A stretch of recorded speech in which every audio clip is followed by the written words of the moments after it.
Sant Jordi i el drac devora llibres és la proposta per a segon de primària. És un conte amb il·lustracions a tot color. A cada pàgina hi ha il·lustracions a tot color i on la lletra és amb lletra d'impremta. Aleshores, diguéssim que seria la primera franja dels llibres de lletra d'impremta. La gràcia del llibre és que està molt ben fet perquè també les particions de cada una de les línies van en funció de la pausa a l'hora de llegir, de manera que es facilita molt la lectura. A part, els diàlegs també estan en forma de bafarada de còmic i això ho fa encara més atractiu pels nens. I la història és molt divertida. Com veieu, hi ha la caputxeta vermella.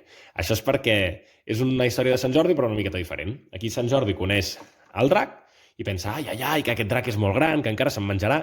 Així que s'inventa una estratagema perquè això no passi. I és que explica contes tradicionals catalans, però sempre en deixa al final per l'endemà. D'aquesta manera, el drac mai se'l vol menjar perquè vol saber com acaba el conte. I la gràcia del conte és que els explica els contes tradicionals malament i el lector ha de descobrir quines parts dels contes no són de debò. Al final hi ha el solucionari, amb els punts que el Sant Jordi l'ha explicat al drac erròniament, i, per si es vol utilitzar, també hi ha la veritable història de Sant Jordi.